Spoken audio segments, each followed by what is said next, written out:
Welcome to the 5 o'clock show. It's time for Common Sense. Now, it's Katz and Cosby with John Katzimatidis and Rita Cosby, standing for truth, justice, and the American way, bringing common sense to the world. Now, here's John Katzimatidis and Rita Cosby. The best things in life are free, but you can keep them for the best, and please not give me more.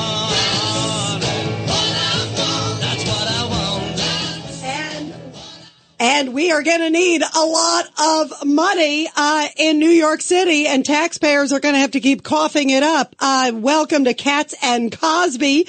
John has the day off, and joining us here, as we always do, Judge Richard Weinberg, Democrat and Republican, Rudy Washington, former deputy mayor. Judge Weinberg, this is what it's going to cost. $5 billion is what has already cost to house the migrants in New York City alone. And they're saying next year it could be $10 billion with a B. Well, Rudy and I were talking before we came on air, and the question is, where are they getting that money from, Rudy? Well, Judge, I only remember the knife fights. We used to have about over $500 million. Well, over 500. So now just add a couple zeros, no, right? We used to have fights about funding the libraries or the other cultural institutions or cleaning up the parks. And that was a big fight. And now they're just giving this money away to illegal migrants who have no right to be here.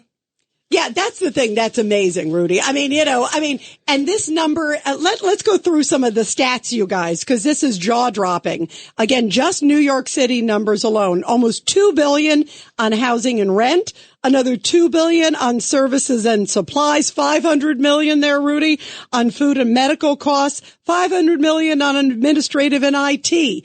And where's the end in sight, Rudy Washington? Right now, there is no end in sight, but I would say this. Look, I don't agree with everybody running around saying we're a sanctuary city by law. No such thing. No such thing. There are laws on the books to protect an illegal migrant, i.e., normally people prey upon their own. So if some stores are being shaken down by some ethnic gang that they belong to, we want them to report that and not arrest them because they're illegal, the homeowner or the business owner. They have those laws in place to protect illegal migrants. Or, if a woman is assaulted, we want her to come tell us who did it. So what do you say to all these leaders who are saying, well, no, we can't do anything. We can't help ICE. We can't do this. Well, that's nonsense. If I was mayor, I would hold people. You would have to stop me. I would go ahead and do what I need to do. I would contact ICE. You would be gone if you commit a crime in this town. I would not have my officers not cooperating with the federal government. I think that's another legal issue. It's a violation of their oath of office. Your job is to protect and defend the Constitution, enforce the laws. You have no right to fail to cooperate with ICE. It's as simple as that. Exactly. Any office holder, Rita and Rudy, who does not fulfill his or her obligation to cooperate with federal immigration authorities should be removed from office. Well, guess what? There have been a number of cases of late. I mean, there's been this case outside of Floyd Bennett Field. There was the case at Randall's Island.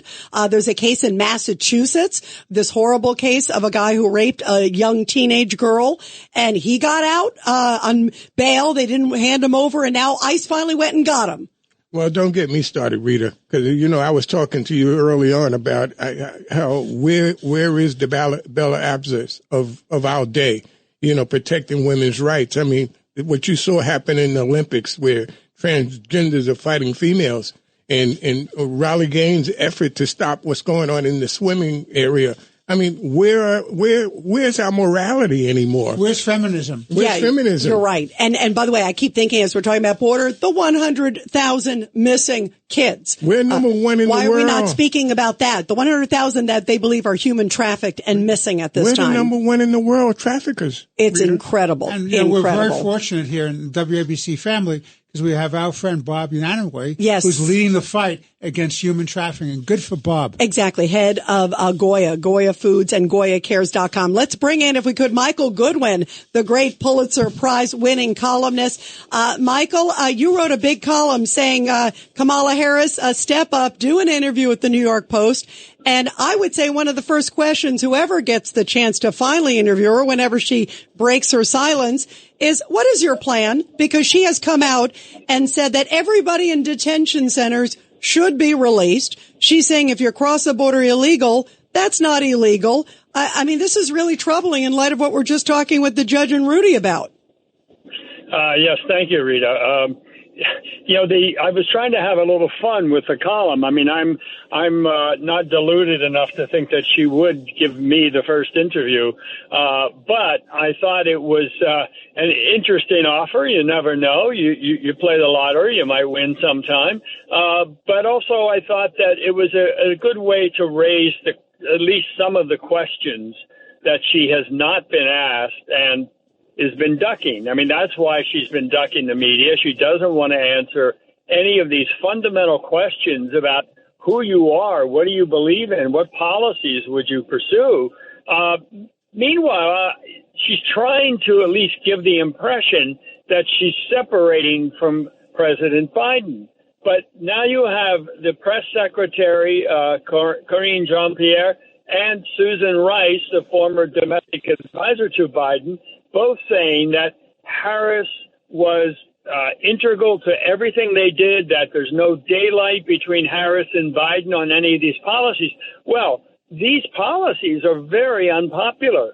Don't forget, Joe Biden was looking at political death long before the debate debacle, and that was primarily because of his policy failures on the economy, on the border, on the global situation where it looks like the world is about to blow up, all kinds of problems. So Harris trying to break away from those and break away from her own past, which is even more radical, where does she stand now? Nobody really knows. And so hopefully sooner or later somebody will ask her these questions in a setting where she can't run away, where she has to answer the questions. No teleprompters allowed. You know, Michael Goodwin, also specifically on border, there are so many things that she has said on tape. And for her to suddenly have an epiphany now because the election's right around the corner. I mean, do you think people are that dumb that they sadly go, wait a minute, she's been saying this for how many years, decades, and now suddenly in this X month window before Election Day, she's woken up. Yeah, you know, the old Abraham Lincoln line, you know, you can fool some of the people some of the time and what's the whole thing, but you can't fool all the people all the time. But you don't have to. You only have to fool half of them and until Election Day and through Election Day. And don't forget, early voting starts in a number of states in September. So soon after the convention, you'll have Labor Day where this, you know, kind of everybody detaches from politics, most normal people anyway. And then you'll have early voting starting in, among other states, Pennsylvania in September. And so she's got a very short time period to keep this grift going. And on the other side, the Trump people have a very short time period to expose her. And so I think that's sort of the next shoe to drop that we're waiting for. How is the Trump team going to get this out here? How are they going to, as you say, all these videotapes?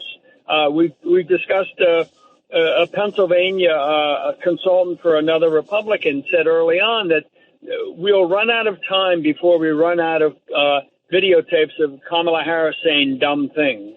And yet, we haven't seen those ads. I haven't seen them. I don't know what the Trump people, they're obviously probably waiting until after the convention, figuring they won't get much headway before that. But I wouldn't waste a lot of time because it's a short window now. Yeah, that's right. And in fact, John Katz, who's off today, always says, see you in September. But because of, you know, of course, Republicans get the bump around their RNC, now DNC next week. Judge Weinberg. Michael, you know what this campaign is so far with the Harris people? It's the great eraser. They're erasing the historical record of the Biden-Harris administration. So Harris wants it both ways. She's experienced. She's in the room. She's a player, but she's not responsible for the policies. Excuse me? Right. How do you reconcile that, Michael? Yeah, which is it, right? But the other part of that, Richard, is that the videotapes that Rita was mentioning, most of those go back to her campaign in 2019, where she was I'm for a ban on fracking. Right now, that goes much further than the Biden-Harris administration did, but it really is in places like Pennsylvania and that sort of thing. That's a very big deal. So a lot of these videotapes are out there. They just all got to be put together. I mean, I had an idea in my head the other day. There's something on Twitter of Harris giving one of those loopy speeches at one point, and somebody has created so there's Trump is in the other window, and he's reacting to it just with facial expressions. And it's hilarious because the crazier the things she says, his eyes get bigger, and it really does speak, I think, to how far out a lot of her positions were when she was running. And now, even if you say they are tempered by the Biden administration, that these represent her policies, well, they're not very popular either. So the Trump people have to find a way to make the debate, the whole campaign debate, about her policies. Yeah, absolutely. I take it off sort of the personality and go right to the policies. Michael Goodwin, thank you. We love having you on, Michael, and I hope you get that first interview after she joins us here on Katz and Cosby. All right. well, don't hold your breath. Yeah, I know, on our end too. Thank you, all Michael. right. Thanks, Michael. And now we got calling in John Solomon with some big breaking news. Breaking news, WABC. And joining us now with some big breaking news is the founder of Just the News, the great investigative journalist, John Solomon. John, finally, I guess the big stunner is that the New York Times seems it's okay to report about Hunter Biden and Joe Biden now that he's not running anymore. I mean, it's all over the place.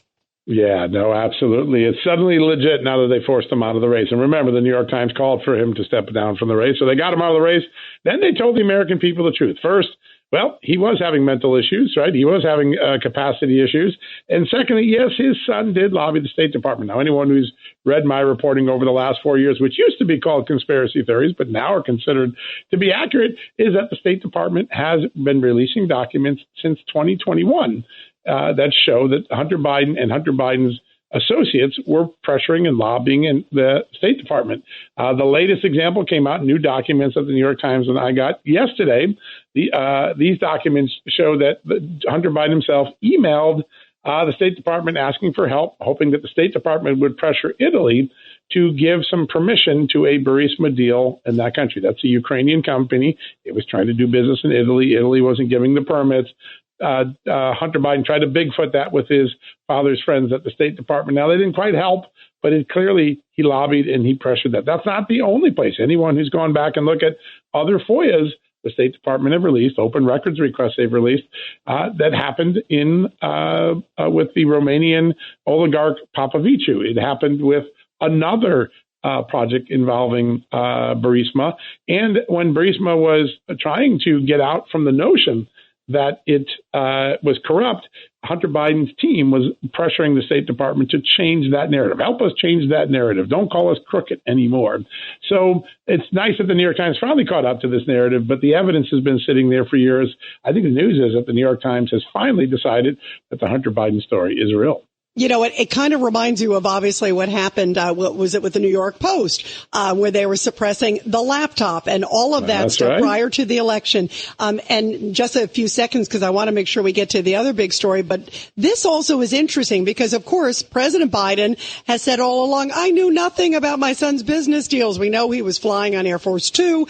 Also, his attorney came out today and said, yeah, he did do this ask. So they're not denying it, right? Nope. Yeah, no, they can't deny it because it's sitting in writing and it's there's no more clear thing about it. But listen, Hunter Biden went to President Biden's energy executive at one point in 2015 looking for help. He went to Tony Blinken, documents that I got made public during the Trump impeachment. Hunter Biden had regular contact with the State Department. The New York Times is just finally acknowledging that that's what was going on. Finally catching up. And John Solomon also, you have some other good big scoops, my friend. This one, Congress is looking into the searches, saying that Americans were misled about Trump's assassination. Explain this one. That's right. This is very important. For a period of time, several weeks, in fact, Google's search engine, when you search on the word president assassination, would not acknowledge that there was a Trump assassination. Google now has admitted to the Congress that they did this. They say it was a glitch. They had these protections so that people didn't search on assassinating Trump to encourage someone to assassinate Trump. But they didn't update the protections to acknowledge that there had been an assassination attempt on July 13th. So for more than 2 weeks, Google was misleading the American public on this. Congress has opened a full-scale investigation. James Comer, chairman of the House Oversight Committee. And, oh, by the way, it isn't limited to just Google because Facebook and or Meta, as they're now known, and its new AI chatbot that everybody talks about, it did something similar. When people asked the chatbot, was there an assassination attempt on President Donald Trump, it answered no, there was no real assassination attempt on Donald Trump. There's no credible evidence of it. That's not true either. Big tech, once again, either intentionally or unintentionally, putting their thumb on the scale of American politics and misleading Americans, like they did with the laptop, like they did with the Ukraine impeachment story, and so many others over the last 4 or 5 years. Wow, wow, wow. John Solomon, keep us posted. Great stuff. Thank you. Good to be with you. Wow, that is a wow. And, Rudy Washington, as we were just talking, the fact that social media was suppressing the Trump assassination story. And they said, oh, well, we didn't want the word assassination. But you know that they just didn't want the world to know what happened to him. It was a horrible thing that happened to him. And this whole game that's going on. Well, Rita, I don't know how well you know me, but I'm inclined every now and then to buy into a good old conspiracy theory. And is now one of the times, Rudy? Well, when I heard that they knew 5 days in advance that the Iranians had a contract out on him and that this Pakistani had come into the country, they knew he was here, they knew the contract existed, and now I'm looking at a calamity of errors. You want me to believe there was no surveillance, there were no snipers on all the buildings, It was only 2. I don't know. Yeah, there's a lot of questions. A lot of questions. Well, let's bring in Gordon G. Chang on Twitter, the great Asia expert, Gordon Chang. Gordon, I'm not going to ask you necessarily about that, but I will ask you about the sort of hierarchy between China and Iran as we're talking about Iran and the threats against, of course, President Trump. Also, there's hacking now today. It looks like we're going to talk with Roger Stone later on here on Katz and Cosby, because some of his information was hacked, they believe, from the Iranians. But China's really the head of the snake. You had a really powerful column in Gatestone about that, Gordon. Yes, the Iranians don't think they're a proxy for anyone, but the Chinese think the Iranians are their proxy. And when we look at the October 7th attack on Israel, it's clear. It could not have happened but for China's support for the Islamic Republic. So we've got to start looking at these links. They're economic links, diplomatic, propaganda, and arms supply links. This is a war that China is behind. And by the way, on Sunday, China's foreign minister, in a phone call with the Iranian acting foreign minister, gave a green light to Iran to attack Israel. This is really bad stuff. The international community is not calling out China about it. We need to start doing that. Judge Weinberg. Gordon, in a great article today, I was reading it and I was just amazed that your thesis is just compelling, that China wants this to happen because it was living off the destabilizing of the world order. Yes, well, Xi Jinping reveres Mao Zedong, and Mao Zedong, one of his main ways and one of his main policies was to cause chaos, quote unquote. Mao said if you had chaos, it would lead to worldwide Chinese rule. That's in a letter in 1966 to his wife, Jiang Qing. So Xi Jinping is doing the same thing. He's causing chaos. He's supporting Russia's attack on Ukraine. He is fueling insurgencies across North Africa that look like wars. And as we just talked about, he is behind the October 7th attack. So we have Xi Jinping trying to take down the world. What about also China and Russia, too, in the middle of all this? They seem to be cozying up a lot, too. Yes. Well, there's the No Limits Partnership. That comes from that statement of February 4th, 2022, just 20 days before Russia attacked Ukraine. And we know that China supplied financial support, economic support, diplomatic propaganda, and lethal aid. And they've done that from lethal aid from the very beginning of the war, and the Biden administration refuses to acknowledge that. Yeah, that's a big issue. And look, this, what is your thoughts, Gordon? Because you brought up the Biden administration, and the White House says there's not really any daylight between Biden and Kamala Harris and Tim Waltz. Tim Waltz went to China 30 times. We talked about this, how he had the anniversary of his wedding, picked his wedding, the day of Tiananmen Square, the anniversary. I mean, which is crazy. 10,000 killed, one of the most horrible days, crackdown on democracy, by the Chinese. What does this mean if Kamala Harris and Tim Walz get into the White House on their policy towards China, especially as you talk about their tentacles with Iran and everywhere else? Yeah, well, Tim Walz has a very disturbing pattern that he has to explain to the American people. He can sort of maybe explain away one or two events, but not the entire pattern. Remember, he was taking students to China. That required the approval of the United Front Work Department of the Communist Party. And that meant that series of events were basically China thought was going to help take down the United States, because they don't approve things like that unless they are very injurious to the country involved and very beneficial to the Communist Party. So Tim Waltz needs to explain that. And by the way, he was in the Army National Guard. He had a security clearance. I wonder if he got approval for those visits beforehand and whether he actually informed his superiors that he was doing that. Yeah, that's an interesting point. You got to let us know. Look into that if you could, Gordon, because that's interesting. Why would someone with their background, security clearance, go so many times? And he's already come out and said he doesn't view China as adversarial. Keep us posted, Gordon. Thank you. You always have such great stuff, Gordon. Thank you. Thank you. Such important stuff. Thank you so much. And everybody, after the break on Katz and Cosby, Charlie Gasparino from Fox Business talking about woke is broke. A common sense recap of the day's biggest stories. It's John Catsimatidis and Rita Cosby. Katz and Cosby on 77 WABC. And we are back here on Katz and Cosby, and joining us now is the great Fox News business reporter. You can catch him all the time on Fox Business and Fox News. Charlie Gasparino on Katz and Cosby. Charlie, it's Rita, also Judge Weinberg, and also Rudy Washington. And Charlie, I want to get into woke is broke, but first, I don't know if you saw this, but there's a report out there that Kamala Harris is going to try to sort of separate herself from Joe Biden on the economy, even though on one hand they say there's no daylight between the two of them, but she's realizing, I guess that Bidenomics doesn't work. It's funny you mentioned that. That's exactly what I'm writing my column on. So I speak to a lot of these Wall Street Democrats, and, they basically are telling me, like, this is a very ideologically ambidextrous person, Kamala Harris. That I guess that's the best way to put it. Or no morals, you could say as well. I mean, she did sit around and say nothing while Biden went so far left. But that's all changed. She's for fracking now. She loves the business community. They tell me, her husband is, her husband's a San Francisco lawyer. He's plugged in Silicon Valley. So is she. I mean, she's friends with the Clintons. I mean, this is someone that is very pro-business. I don't buy it. And, listen, Wall Street Democrats are pro-business because they're pro-crony capitalism. I mean, I could see her going there. But I think you really have to. I mean, there's a degree of gaslighting going on here about who this is, what her record is.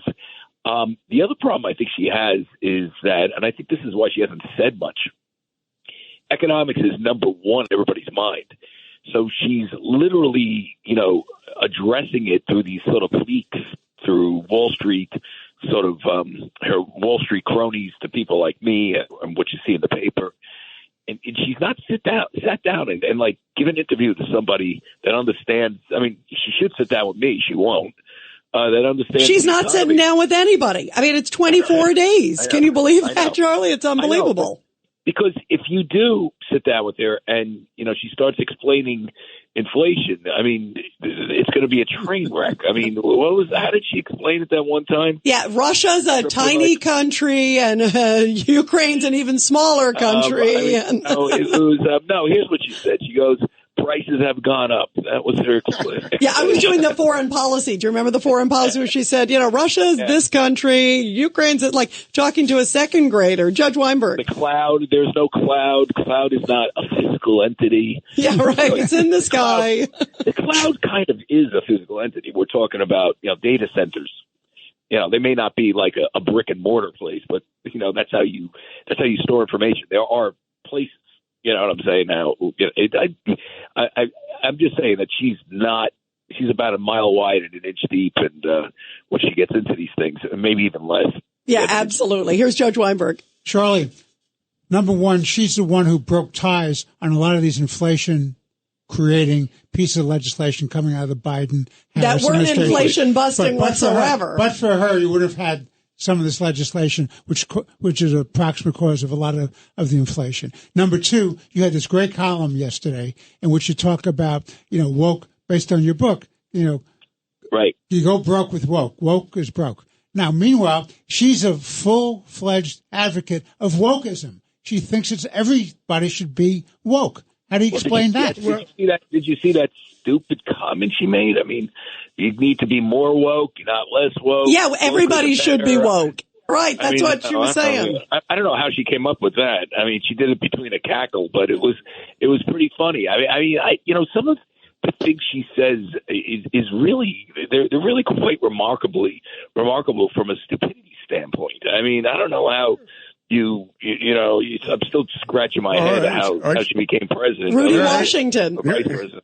Charlie, this is Rudy. All you need is a montage of her 2019 campaign with all of the things she was saying, and now she's trying to walk away from. But the question I really want to ask you, because I'm really bothered by this, intelligent people down there on Wall Street, they don't understand what these policies have done to the country. They should understand better than everyday man.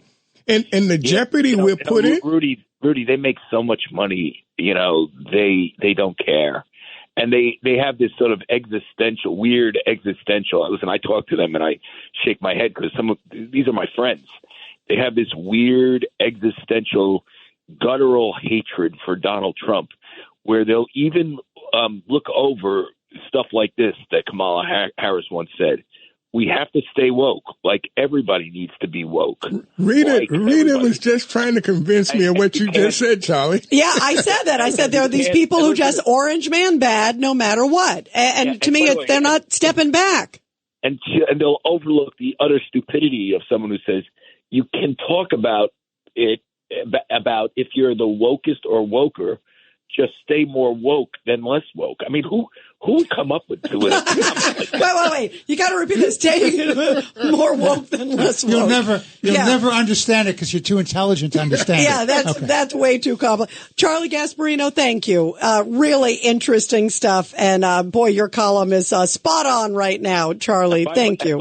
And buy my book, Go Woke, Go Broke, and you'll find out why this is so bad. Yeah, it'll all make sense to us then. Thank you, Charlie. Thank you. Hey guys, bye. Charlie, thank you so much. And now let's go to the great headlines from Goya.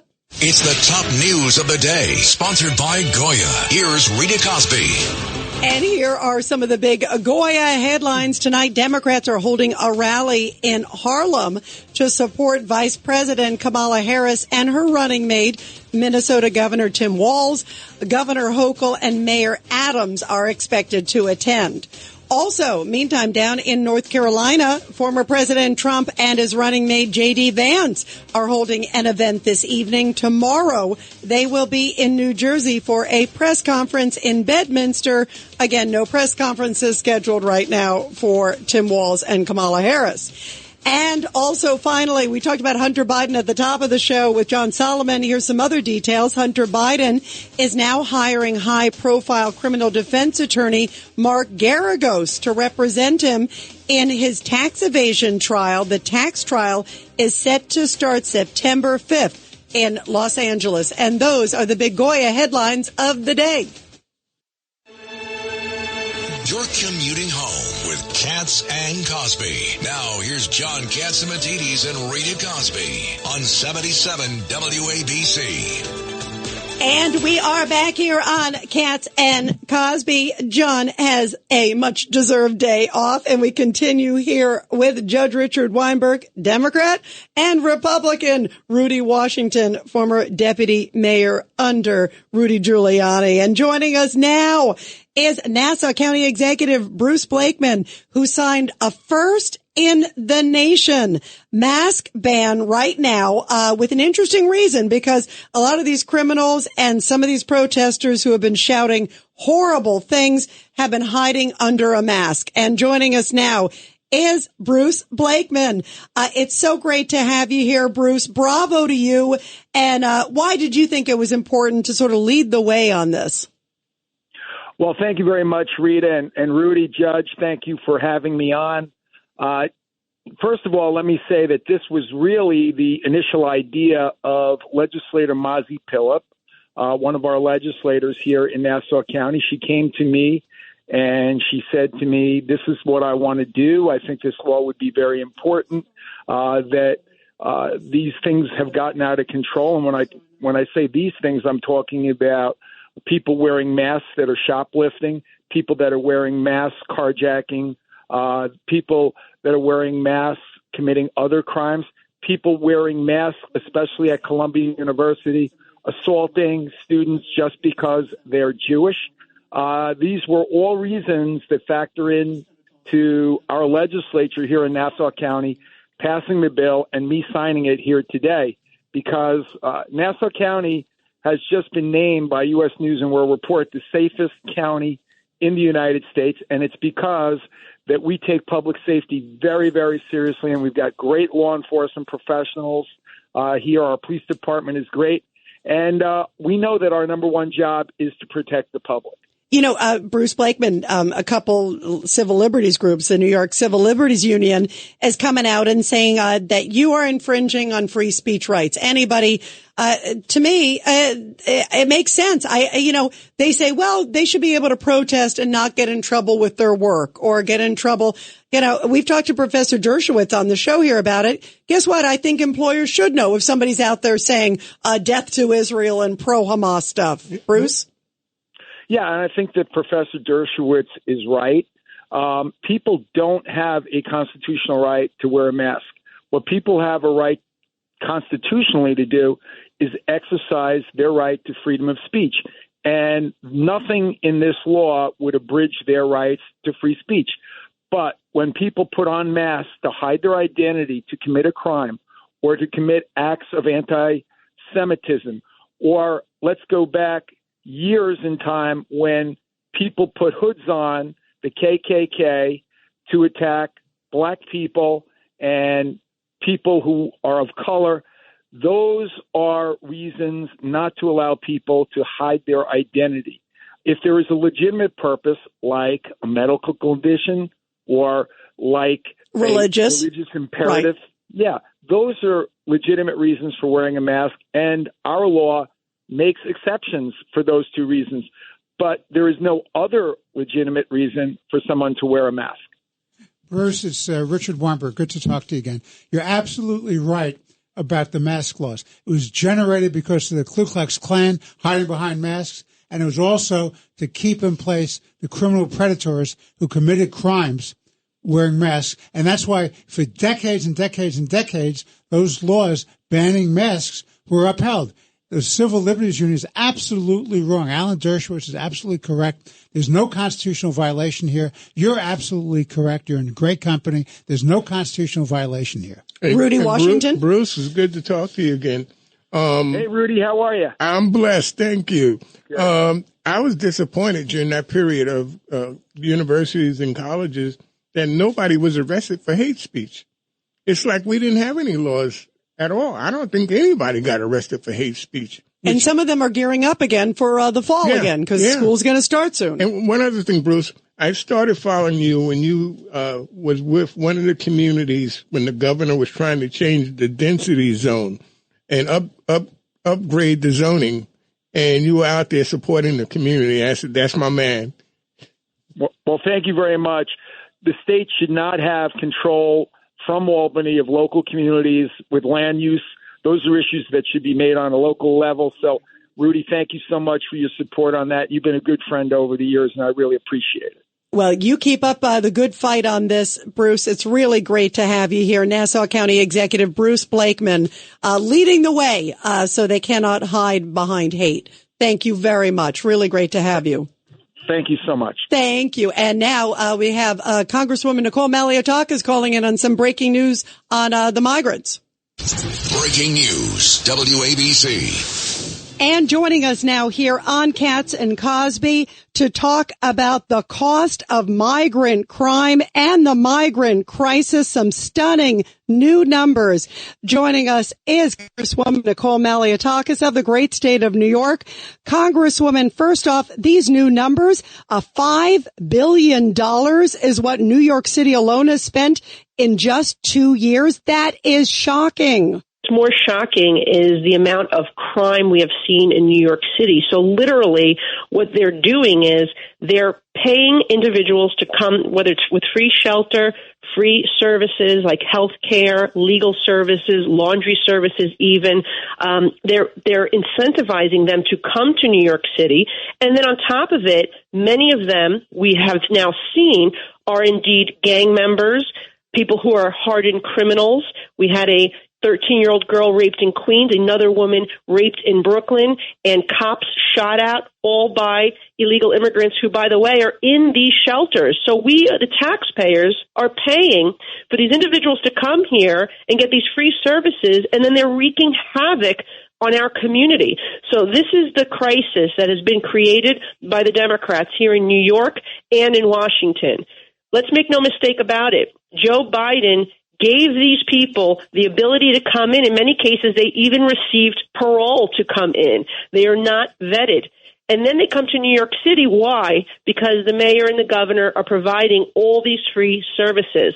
So the Democrats continue to incentivize illegal immigration. And you know what the worst part of it is? I have so many immigrants in my district who their relatives have been waiting patiently for court dates to come in legally. Or they're here, they have green cards, they have working papers, and yet they're trying to get their citizenship. And those people who did everything right and played by the rules are being pushed to the end of the line because this administration, the Biden-Harris administration, is prioritizing court dates for the people who actually crossed illegally, the ones who paid the drug cartels thousands of dollars to enter.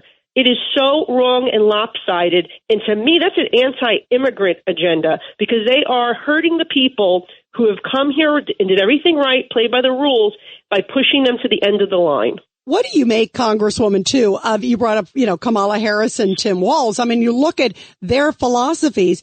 Kamala Harris has come out and in the past said she thinks anybody who crosses the border, that they're not illegal. She also thinks that everybody in the detention centers should essentially be let out. And now they're trying to pretend like they're tough on the border. I mean, how do you square with that? Look, the Democrats have a very warped view of what is happening here. They want to, again, allow for these unvetted individuals to enter our country, which is crazy, to not know who these people are, particularly after we caught terrorists on the watch list in the interior. Remember, these are people that were stopped, but the Biden administration forced them to be released into the interior. And then we later on find out that they're terrorists. We found out that some gang members, we found out that these are hardened criminals that have committed crimes in other countries. Why not do that vetting process up front and encourage people to use the proper process to come to our country and apply to be citizens? That's the way it should be done. But what you're seeing even worse, people like Kamala Harris do not believe that criminals should be deported. We're seeing that same sentiment by the Democrats here in New York City when they passed the sanctuary law with Bill de Blasio that protected them from deportation, even if they committed crimes. So here you have people committing crimes over and over again. The person who raped somebody recently here in New York City was arrested for a sex assault last year. but he was allowed to stay. He wasn't turned over to ICE for deportation despite a detainer request being there. That's how lopsided the Democrats are on this issue. They just support complete lawlessness, Rita. And Congresswoman, some other really stunning news. There was recently a report that 1 in 5 New York City hotels are filled with migrants. And also another report that some investigators are saying that some of these migrant shelters are being run by gangs, just like how some of the gangs are running prisons.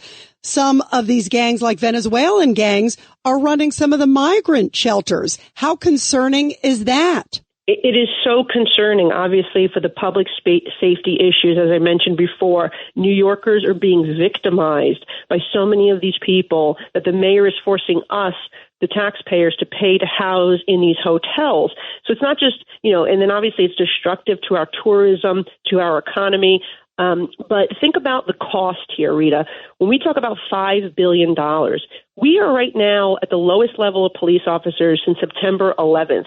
Okay, we are down thousands of police officers that we desperately need as crime continues in our city. But also classrooms overcrowded. We could use more seats for our children to be educated in smaller settings so they can learn better.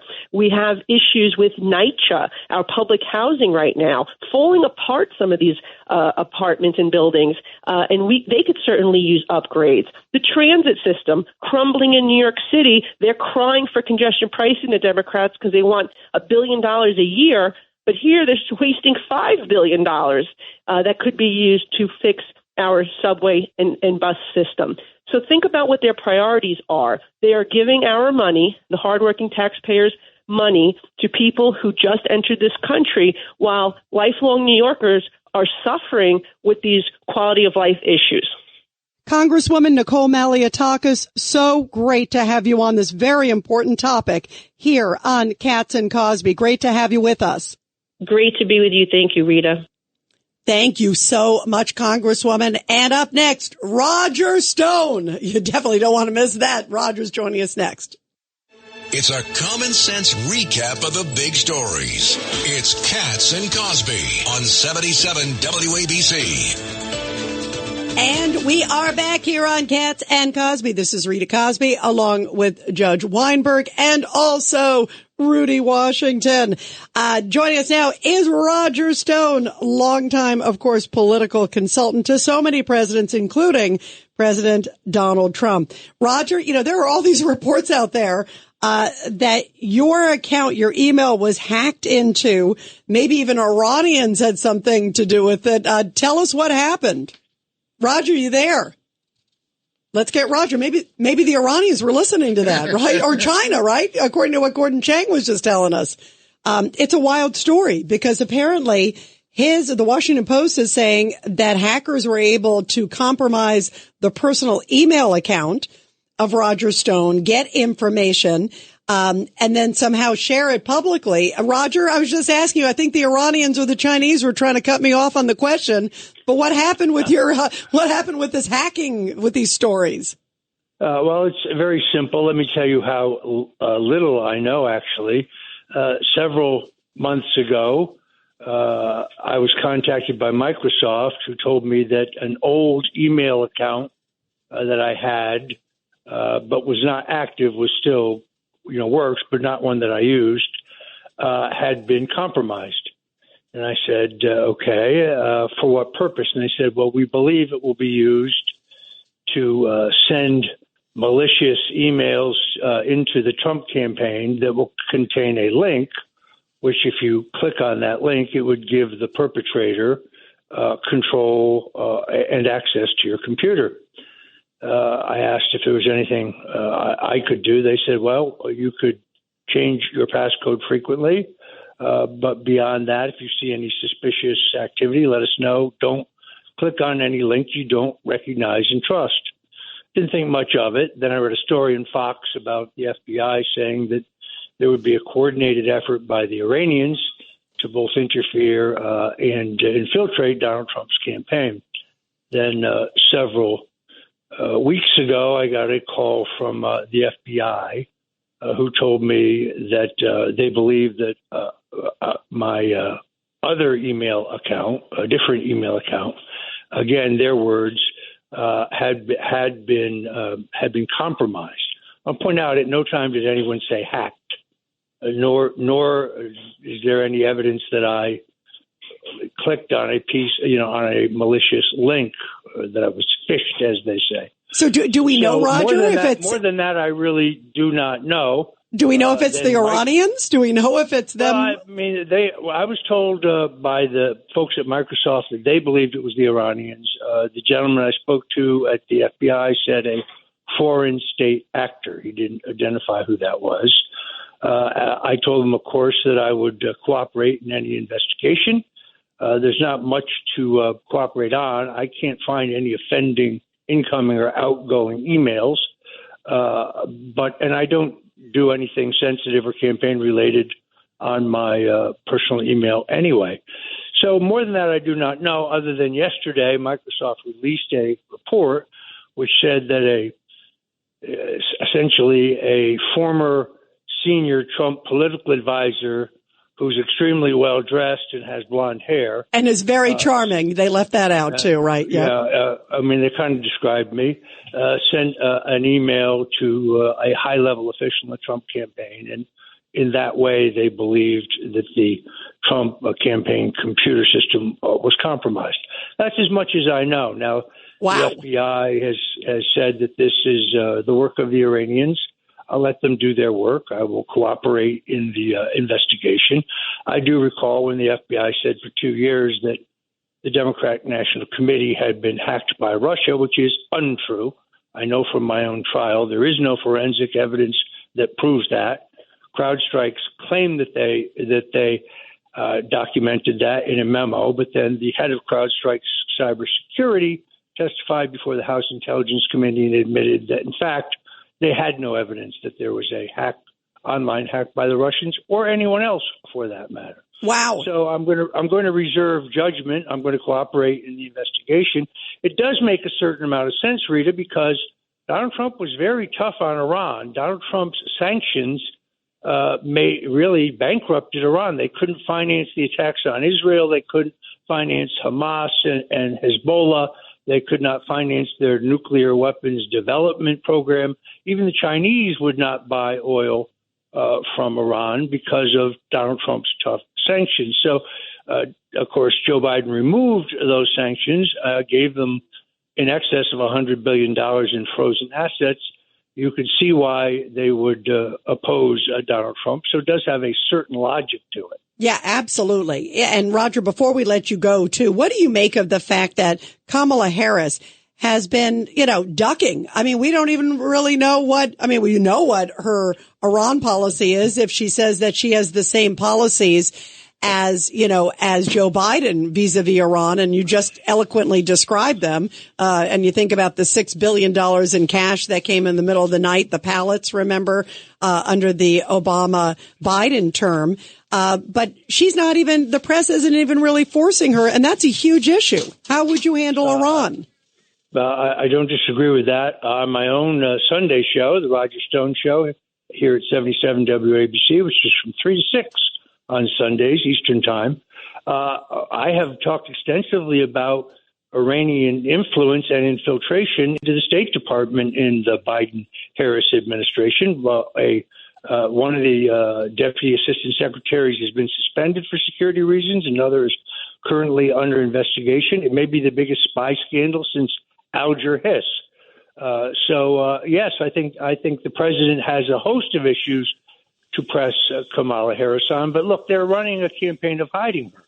This is all hype. The mainstream media tells us she's surging in the polls. But when you study the crosstabs of the polls, the internal numbers in the polls, in almost all cases, they have purposely oversampled Democrats to jigger the numbers.